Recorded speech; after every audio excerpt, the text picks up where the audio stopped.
Assalamualaikum warahmatullahi wabarakatuh.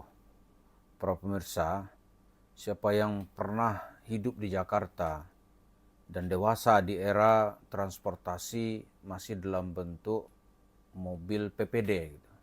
Ada bus kota yang digagas oleh Ali Sadikin, dulu namanya PPD, pengangkutan penumpang Jakarta. Di PPD itu dulu ada di belakang itu, kalau dia di kaca itu, sesama bis kota dilarang saling mendahului.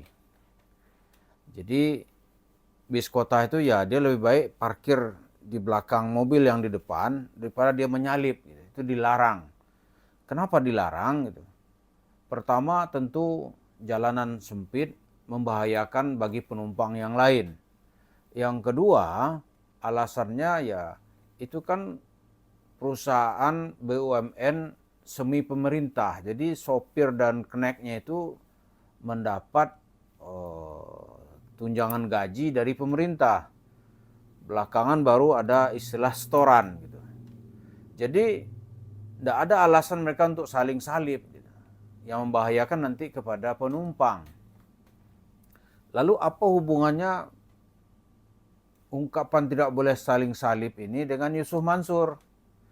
Kita melihat ada kekhawatiran ya, ustadz-ustadz itu kalau diajak mengkritik Yusuf Mansur kok pada nggak mau gitu. Bahkan membahas saja dia nggak mau. Ini ada beberapa hal gitu. Tapi juga ada ustadz-ustadz ini di mimbar itu galaknya minta ampun kalau kepada pemerintah gitu. Atau dia berani ketika membahas isu Palestina, ya kan? Wah, dia tuh sangat percaya diri tampil di atas mimbar. Persoalan ini kalau kita lihat ada beberapa hal. Yang pertama, ada yang berani itu bahas isu Palestina. Kenapa? Palestina kan jauh, nggak ada risiko apa-apa gitu. Bahkan dengan isu Palestina ini bisa menggugah masyarakat untuk terus-menerus menyumbang gitu. Ya kan? Ada juga misalnya nih ketika isu 212 itu kan ada itu dana dikumpulkan dari masyarakat gitu. Puncak 212 itu kan ketika melawan Ahok kalau nggak salah ketika itu tahun 2017. Setelah itu ada koperasi 212, dana masyarakat dikumpul gitu. Setelah itu ya nggak tahu kita nasibnya seperti apa. Dia ada pertama tuh karena persoalan sangat jauh. Dia nggak ada risiko. Yang kedua, alasannya itu adalah ya orang-orang ini sebagian itu apa di kepalanya itu adalah isu-isu besar gitu. Misalnya isunya itu isu khilafah misalnya kan, atau isunya itu isu politik. Jadi di mata mereka itu Islam itu ya politik. Nah, ketika politik berseberangan dengan pemerintah, maka dia berani menyerang pemerintah keras sekali. Lalu yang ketiga, ya mungkin pekerjaannya sama dengan Yusuf Mansur. Cuma Yusuf Mansur ini sudah keterlaluan, kalau mereka mungkin masih kecil-kecil gitu. Misalnya nih pengumpul dana untuk umrah. Umrahnya gagal, untuk bilang nanti nggak mau bayar. Alasannya minta dimaafin aja, udah takdir Allah. Jadi orang udah ngumpulin duit, dia ya gagalnya ada juga kadang-kadang bukan karena dia, tapi ada memang watak sebagian mereka itu memang penipu. Dia ingin mencari uang di atas kebodohan jemaah ini. Ya ingin mendapat tiket ke surga, bayar misalnya ini 30 juta gitu. Ditilap sama dia. Nah, kelompok ini nggak berani tuh menyerang-nyerang Sumansur. Lo kelakuannya sama, ya kan? Ya, ada juga yang kelakuannya sama tapi mungkin lebih sopan gitu. Dia masih berharap dari dana-dana begitu dari masyarakat.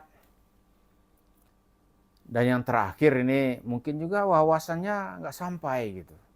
Maka ketika kita ajak, dia langsung takut gitu. Saya pikir nih orang bersemangat menegakkan amar ma'ruf nahi mungkar. Ketika diajak, Ustaz, ini kan banyak problem nih yang di depan mata kita, bagaimana umat ini kita selamatkan dari upaya penipuan menggunakan dalil-dalil agama. Maksudnya, itu Sumansur kelakuannya kan begitu. Waduh, ada beberapa reaksi nih, kita ngajak juga gitu. Yang pertama bilang, waduh banyak lagi yang perlu kita bahas selain ini gitu. Ya kan? Nggak mau dia ikut. Bahkan ada yang sudah dijanjikan itu, dia langsung semua kontak dengan itu dia matikan. Dia blok nomor kita gitu. Ada juga yang bilang begini, waduh banyak lagi yang dikerjakan urusan lain. Saya bilang urusan lain mana? Wah ini tidak taktis, tidak cocok dengan kepentingan dakwah. Saya bilang tidak cocok dari mana? Justru inilah yang membuat penghalang pengembangan dakwah. Kalau pihak non muslim kalau ada pendetanya yang begitu atau pastornya, dia juga mengoreksi diri. Enggak dulu saya bilang. Itu yang seorang pendeta yang kerja cerita persepuluhan kemana-mana. Dikritik habis di internalnya gitu. Nah kita kenapa nggak berani? Sama aja kan. Ini membuat orang memahami Islam dengan salah. Nah ada juga, emang berapa ya? Dia ada yang tahu nggak tahu, emang berapa yang mau diambil? Aduh, Ustadz, saya bilang nih, ini di masjid kota wisata Cibubur saja, ini satu masjid ini juga. Ini saya nggak fitnah, kalau perlu nanti saya tunjukkan orang-orang yang kena. Saya kasihlah nomor Zaini Mustafa. Saat itu saja ada 55 miliar. Itu cerita lagi dia tipu tuh TKW Hong Kong sebelah.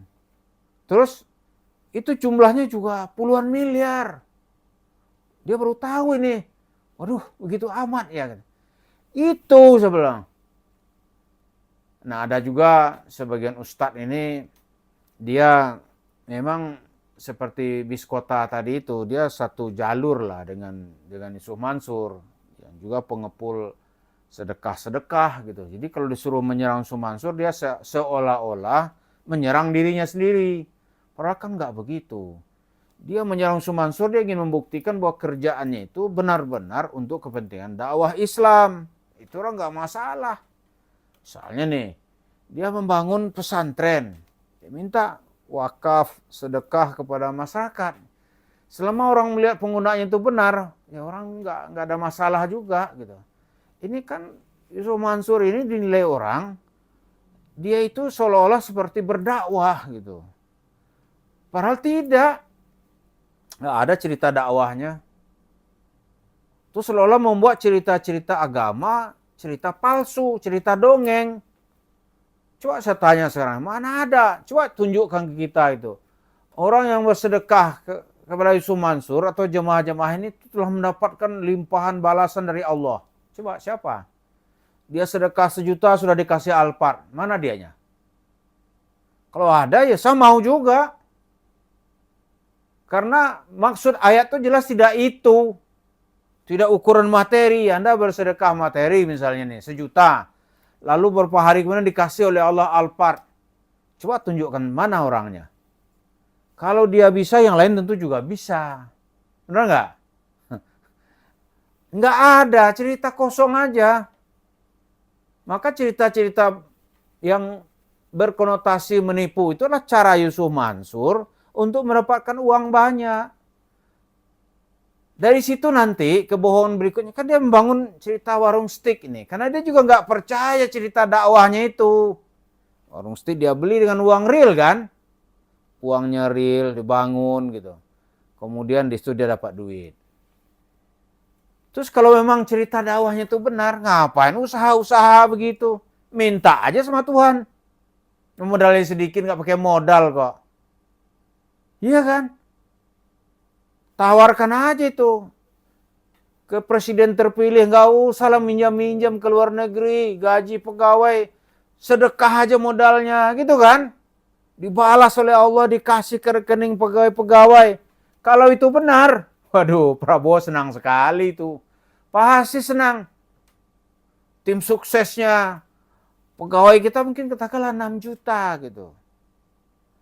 Lantas Tuhan kasih tuh ke rekening masing-masing. Ya kan? Negara nggak perlu. Kayak sekarang nih, makan gratis. Ya kan? Makan gratis, makan bergizi. Gitu. Ya sedekah aja kalau memang cerita Yusuf Mansur itu benar. Sedekah aja. Negara sedekah 1 triliun. Yusuf Mansur. Ya buktikan nanti di mana-mana malaikat bangunkan tungku untuk masak makanan gitu. Malaikat bangunkan tungku di Jakarta berapa pos ini. Lantas datang ikan, ya kan? Dimasak sendiri oleh malaikat.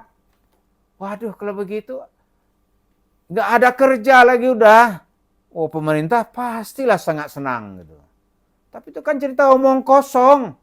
Dan kita harus berani mengatakan itu cerita omong kosong.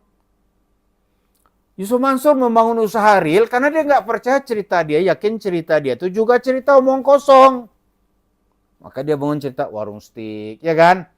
Sekarang dia cari bisnis dari kuburan misalnya. Kemarin tuh udah dihajar pemerintah, dia pay trend. Ngapain kalau memang benar gitu. Jadi pada para ustadz kita minta ya beragama itu juga pakai ilmu lah gitu. Pakai dalil, ada logik gitu. Dan untuk itu ya tidak usah pula takut mengkritik, nggak ada yang rugi gitu. Umat Islam beruntung malah kalau orang seperti Yusuf Mansur itu dibersihkan. Beruntung kita gitu. Kenapa? Karena tidak ada alasan bagi orang lain untuk menyerang Islam. Kalau enggak sekarang ini orang-orang kan menggunakan isu Yusuf Mansur, orang Islam tuh bodoh katanya. Bahlul. Karena Yusuf Mansur mengajarkan seperti itu, kita tidak menolak. Iya kan? Nah ini banyak sekarang ini orang-orang yang satu jalur dengan Yusuf Mansur, kalau ini dikritik, mereka juga merasa itu juga serangan kepada mereka. Takut, oh ini pesantren nggak jalan atau apalah. Banyak tuh ustazah yang cerita nek mau umrah, mau naik haji, janji-janjiin orang sorga gitu. Tujuannya apa? Nimpe uang jemaah ini.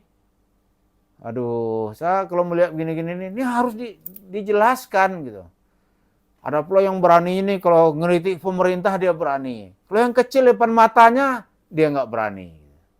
Karena ada beberapa hal yang bersifat hal-hal yang bernuansa materi.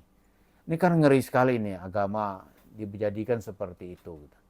Maka teruslah kita berjuang menjelaskan di mana kebohongan demi kebohongan yang dibangun oleh Yusuf Mansur untuk mendapatkan uang. Dan salah satu bentuk kebohongan Yusuf Mansur itulah dia berbisnis real. Ya, di antara bisnis real itu warung steak and shake yang jumlahnya itu lebih dari 200. Mungkin tahun depan jadi 300 gitu. Ya kan? Lalu dia cerita cuap-cuap lagi. Aneh nggak ngambil seperak pun. Ini untuk tahfiz. Rumah tahfiz bergelimpangan dia biarin aja. Jadi marilah kita membina diri kita beragama secara rasional, sehat, dan sesuai dengan prinsip-prinsip yang diajarkan dalam Al-Quran dan Sunnah. Terima kasih. Assalamualaikum warahmatullahi wabarakatuh.